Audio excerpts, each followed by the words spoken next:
आज का पहला पाठ पेत्रुस के पत्र से लिया गया है। अध्याय 1 वचन संख्या है 18 से 25 तक। आप लोग जानते हैं कि आपके पूर्वजों से चली आई हुई निरर्थक जीवनचर्या से आपका उद्धार सोने चांदी जैसी नश्वर चीजों की कीमत पर नहीं हुआ है, बल्कि एक निर्दोष तथा निष्कलंक मेमने अर्थात मसीह के मूल्यवान रक्त की कीमत पर वह संसार की सृष्टि से पहले ही नियुक्त किए गए थे, किंतु समय के अंत में आपके लिए प्रकट हुए। आप लोग अब उन्हीं के द्वारा ईश्वर में विश्वास करते हैं। ईश्वर ने उन्हें मृतकों में से जिलाया और महिमान्वित किया, इसलिए आपका विश्वास और आपका भरोसा ईश्वर पर आधारित है। आप लोगों ने आज्ञाकारी बनकर सत्य को स्वीकार किया और इस प्रकार अपनी आत्माओं को पवित्र कर लिया है। इसलिए अब आप लोगों को निष्कपट भ्रातृभाव, सारे हृदय और सच्ची लगन से एक दूसरे को प्यार करना चाहिए। आपने दोबारा जन्म लिया है। आप लोगों का यह जन्म नश्वर जीवन तत्व से नहीं, बल्कि ईश्वर के जीवंत एवं शाश्वत वचन से हुआ है, क्योंकि लिखा है, समस्त शरीरधारी घास के सदृश हैं और उनका सौंदर्य घास के फूल की तरह। घास मुरझाती है और फूल झड़ता है, किंतु ईश्वर का वचन युग युगों तक बना रहता है। और यह वचन वह सुसमाचार है जो आपको सुनाया गया है। यह प्रभु की वाणी है। आज का सुसमाचार संत मार्कुस के पत्र से लिया गया है। अध्याय 10 वचन संख्या है 32 से 45 तक। वे यरूशलेम के मार्ग पर आगे बढ़ रहे थे। ईसा शिष्यों के आगे आगे चलते थे। शिष्य बहुत घबराए हुए थे और पीछे आने वाले लोग भयभीत थे। ईसा 12 को फिर अलग ले जाकर उन्हें बताने लगे कि मुझ पर क्या क्या बीतेगी। देखो, हम यरूशलेम जा रहे हैं। मानव पुत्र महायाजकों और शास्त्रियों के हवाले कर दिया जाएगा। वे उसे प्राणदंड की आज्ञा सुनाकर गैर यहूदियों के हवाले कर देंगे। उसका उपहास करेंगे, उस पर थूकेंगे, उसे कोड़े लगाएंगे और मार डालेंगे। लेकिन तीसरे दिन वह जी उठेगा। जबेदी के पुत्र याकूब और यूहन ईसा के पास आकर बोले, गुरुवर, हमारी एक प्रार्थना है, आप उसे पूरा करें। ईसा ने उत्तर दिया, क्या चाहते हो? मैं तुम्हारे लिए क्या करूं? उन्होंने कहा, अपने राज्य की महिमा में हम दोनों को अपने साथ बैठने दीजिए, एक को अपने दाएं और एक को अपने बाएं। ईसा ने उनसे कहा, तुम नहीं जानते कि क्या मांग रहे हो? जो प्याला मुझे पीना है, क्या तुम उसे पी सकते हो?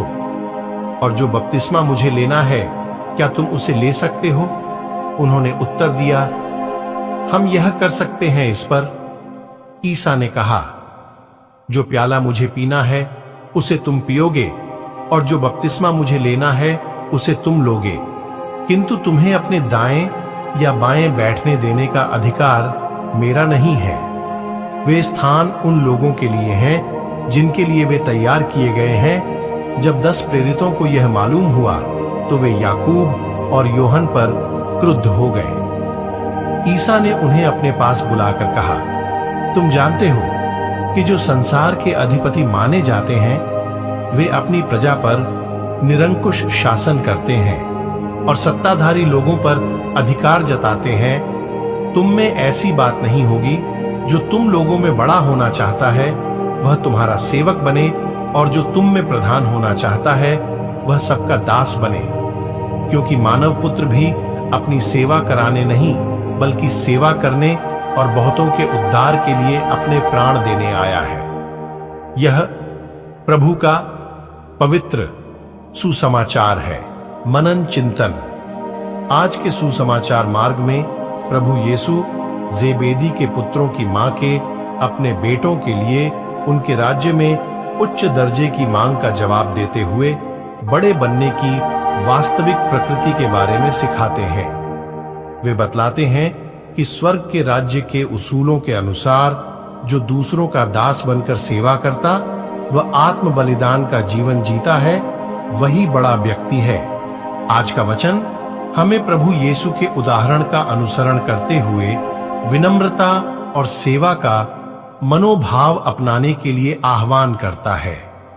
जो अपनी सेवा कराने नहीं बल्कि सेवा करने और बहुतों के उद्धार के लिए अपने प्राण देने आया है, सच्ची संतुष्टि और पूर्ति अपने व्यक्तिगत लाभ या खुद की प्रमुखता की तलाश करने में नहीं बल्कि ईश्वर तथा औरों की सेवा करने में निहित है। आज का सुसमाचार हमें दुख सहने दास बनकर सेवा करने और आत्म बलिदान करते हुए प्रेम करने के बारे में प्रभु यीशु की मौलिक शिक्षाओं को अपनाने के आह्वान करता है। यह हमें चुनौती देता है कि हम ईश्वर के राज्य के मूल्यों के प्रकाश में अपनी प्राथमिकताओं और महत्वाकांक्षाओं का पुनर्मूल्यांकन करें।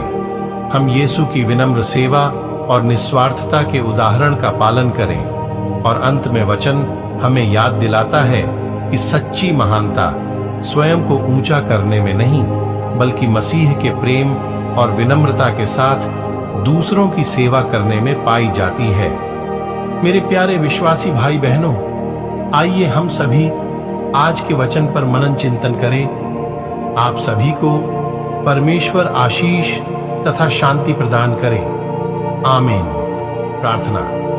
हे पिता, मैं आज मृत सभी विश्वासी भाई बहनों के लिए प्रार्थना करता हूं। पिता, जो भी भाई बहन इस दुनिया को छोड़ चुके हैं, पिता आप उनकी आत्माओं को अनंत शांति प्रदान करें और उनके दुखित परिवार को सुरक्षित अपनी छात्र छाया में रख और उनके साथ अपने होने का एहसास दिला ताकि वे आप पर विश्वास कर सके। मैं आपसे प्रार्थना करता हूं। आमीन।